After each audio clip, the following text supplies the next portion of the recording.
नमस्कार, स्वागत है आप सभी का। मैं हूं हिमांशु और आप देख रहे हैं हलचल इंडिया। बेबाक खबर तेज असर। आइए नजर डालते हैं आज की खबरों पर। मंजिल उन्हें मिलती है जिनके सपनों में जान होती है। पंख से कुछ नहीं होता, हौसले से उड़ान होती है। किसी शायर की यह लाइनें बहुत लोगों ने पढ़ी और सुनी होंगी, लेकिन मुजफ्फरनगर जनपद के गांव दधेड़ू कला निवासी आयशा परवीन ने इसे खूब ठीक से समझा और साबित कर दिया कि हौसले के दम पर आसमां भी हासिल किया जा सकता है। गांव दधेड़ू कला निवासी रिटायर्ड शिक्षक मास्टर मोहम्मद सुलेमान की पुत्री आयशा परवीन ने PCSJ की परीक्षा उत्तीर्ण कर अपना जज बनने का सपना पूरा करके दिखाया है। आयशा परवीन ने अपनी प्रारंभिक शिक्षा गाँव दधेड़ू कला से ही प्राप्त की। इसके बाद उन्होंने इंटरमीडिएट मुजफ्फरनगर के नवाब अजमत अली खान इंटर कॉलेज से पास की और फिर देहरादून के बिहाइव कॉलेज से BBA और MBA किया। वहीं उन्होंने इसी कॉलेज में 6 महीने तक नौकरी की और फिर अपने सपने को पूरा करने के लिए उन्होंने देहरादून के लिब्रा कॉलेज ऑफ लॉ से LLB किया और फिर दून कॉलेज से LLM कर PCSJ की परीक्षा पहले ही अटेम्प्ट में पास कर जिले और गांव का नाम रोशन कर दिखाया। आज हलचल इंडिया की टीम ने आयशा परवीन से खास मुलाकात की और उनके सपने को पूरा करने में परिवार के सहयोग के संबंध में बातचीत की। आप भी जानिए आयशा परवीन की कहानी,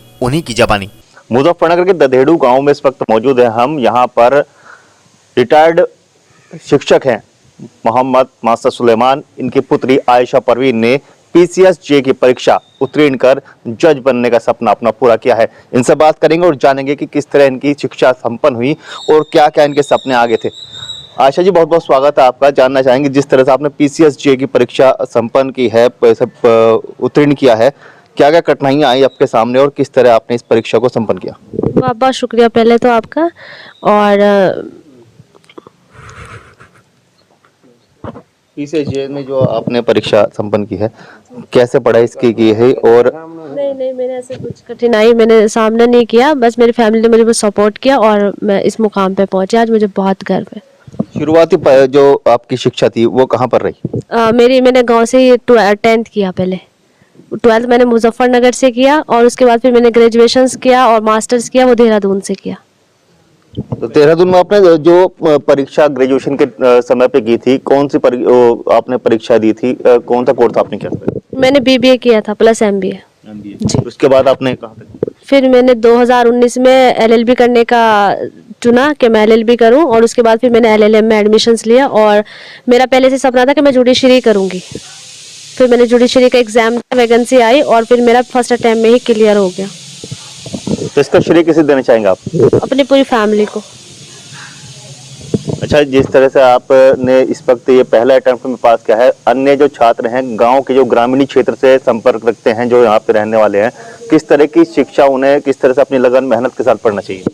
सबसे पहले मेहनत करनी चाहिए। इस बात से कोई फर्क नहीं पड़ता कि आप गांव से पढ़ाई कर रहे हैं या आप शहर से पढ़ाई कर रहे हैं। सबसे मेन चीज़ है कि आप पढ़ाई करो, फोकस रखो, मेहनत करो और इंशाल्लाह एक दिन कामयाबी ज़रूर हासिल होती है। तो कुछ लोग सोचते हैं कि लड़कियों को ज़्यादा पढ़ाना, खासकर ग्रामीण जो क्षेत्र होते हैं, अल्पसंख्यक समाज होता है, वो चाहता है कि कहीं ना कहीं लड़कियां ज़्यादा पढ़ लिख कर कुछ कर नहीं पाती। क्या कहना चाहेंगे इस बारे में? नहीं, ये गलत सोच है और सबको अपनी को सोच को चेंज करना चाहिए और लड़कियों को आगे आने का मौका देना चाहिए। सुलेमान जी, आप शिक्षक रहे हैं, आपने अपने बच्चों को पढ़ाया, गांव के अन्य बच्चों को पढ़ाया। कहाँ पर आपकी पोस्टिंग थी और कहाँ से आप रिटायर्ड हुए थे? मैं तो मुजफ्फरनगर में रहा हूँ ये पुलिस में टाइम में, और मुजफ्फरनगर से रिटायर हुआ हूँ 2014 में। कितने बच्चे हैं आपके? 6 बच्चे हैं। लड़के कितने? लड़के कितने? 4 लड़की। सबको शिक्षा बराबर की दी? जी, सबको बराबर। अच्छा, जैसे आपकी बच्ची ने आज PCSJ परीक्षा क्लियर की है और जज बनी है, क्या कहना चाहेंगे औरों के लिए ये है कि मेहनत करे और पढ़े, इंशाल्लाह एक ना एक दिन काम उनका भी होगा ही। ग्रामीण क्षेत्र, खासकर मुस्लिम जो समाज होता है, इसमें कहीं ना कहीं बच्चों को कम से कम शिक्षा में बहुत कम धकेला जाता है। दीनी तालीम तो दी जाती है, लेकिन कहीं ना कहीं दुनियावी जो तालीम है उससे कहीं ना कहीं अछूता रखा जाता है। इस पर क्या कहेंगे? इसमें ऐसा है, ये हमारा परिवार तो पहले से ही कम से कम 200 साल से पढ़ता ही आ रहा था। यहाँ कोई ऐसी बात नहीं, 99% पढ़ा लिखा समाज है यहाँ का। और ये सभी को कोशिश करनी चाहिए अपनी कि भाई पढ़ावे बच्चों को और आगे बढ़े।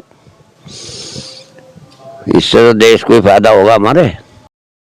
अच्छा, तालीमी इदारे लगते हैं कहीं वो जो बार बार कहते हैं कि मुस्लिम समाज को शिक्षा के क्षेत्र में आगे आना चाहिए और जो बच्चे हैं उन्हें ज़्यादा से ज़्यादा शिक्षा, 2 रोटी भले ही कम खा ले लेकिन शिक्षा जो है वो कहीं ना कहीं आगे देनी चाहिए। इस पर क्या कहेंगे? हाँ, वो जरूरी है ये सब शिक्षा। और लड़की के लिए तो जरूरी भी है कि 2 घरों को फायदा होता है इससे। आज हमें हो रहा है, कल जहाँ हम शादी कर देंगे वो ना होगा। गांव के अन्य बच्चों से क्या कहेंगे जो लड़कियां हैं, खासकर मुस्लिम समाज के, उनसे क्या कहेंगे आप? यही कि भाई आप मेहनत करिए, पढ़िए खूब मेहनत से, एक ना एक दिन काम होगा ही आपका अगर मेहनत करोगे आप। ये आयशा जी के पिता सुलेमान जी थे। अन्य जो लोग हैं इनसे बात करेंगे, ग्रामीणी जो यहाँ के रहने वाले हैं, ददेड़ू कला के लोग हैं। जी आपका नाम? जी मेरा नाम है मोहम्मद शाहिद, मैं इसका आयशा परवीन का मामू हूँ। और मेरी तरफ से सबसे पहले आपको और आपके चैनल को बधाई हो। और ये बच्ची बैठी, इसकी भी मेहनत को मैं सलाम करता हूँ। और इनके पूरे परिवार को मैं इसका श्रेय देता हूँ कि इन्होंने इस बच्चे के साथ बहुत ज़्यादा मेहनत करी। और आगे जो बच्ची और बच्चे पढ़ रहे, मैं इनसे भी ये अनुरोध करता हूँ कि ये अपने बच्चों को ज़्यादा ज़्यादा पढ़ाओ। और इंशाल्लाह जब वे पढ़ेंगे तो कहने के उनका लंबर होगा ही बच्ची ने। जी बिल्कुल, पढ़ाई जो शिक्षा है, शिक्षा ही एक ऐसी सफलता की कुंजी है जिसे प्राप्त करके बच्चा कहीं ना कहीं अपने जो आगे के सपने उन्हें पूरा करता है। आयशा जी से एक आखिरी सवाल करेंगे। आयशा जी, जिस तरह से आपने पीसीएस की परीक्षा उत्तीर्ण की है, जो इस क्षेत्र में और बच्चे जो मेहनत कर रहे हैं उन्हें किस तरह से पढ़ाई करनी चाहिए? और ये जरूरी नहीं कि आप कितने घंटे पढ़ रहे हो, ये जरूरी है कि आप क्या पढ़ रहे हो, ये समझने की कोशिश करें और आगे और मेहनत करें। अलग कोई जब कोचिंग होती है इससे अलग, वो भी ली थी आपने? नहीं, मैंने कोई कोचिंग नहीं ली, मैंने खुद से तैयारी करी, यूट्यूब से, इंटरनेट से, सबसे, बस इसी से तैयारी।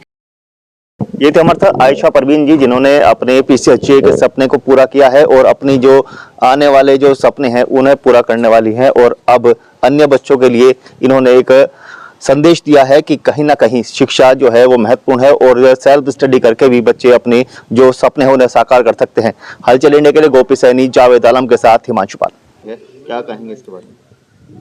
जिससे मैं बहुत खुश हूँ कि हमारी बच्ची इस जगह आई। और बच्चों के लिए क्या कहेंगे? और बच्चों के लिए भी यही है कि सब बच्चे मेहनत करें और कामयाब हो जा। बहुत खुशी की बात है जी। आगे जो और बच्चे तैयारी कर रहे हैं वो भी मेहनत से तैयारी करें और अपने गांव का नाम रोशन करें। जिस तरह परीक्षा पास की है, गांव में किस तरह का माहौल है? गांव में खुशी का माहौल है बहुत। लोग सुबह से तांता लगा गया लोगों का यहाँ पे। वक्त हो चला है आपसे विदा लेने का। कल फिर होंगे हाजिर कुछ नई और ताज़ा खबरों के साथ। तब तक के लिए दीजिए हमें इजाजत। नमस्कार। देखते रहिए हलचल इंडिया, बेबाक खबर, तेज असर।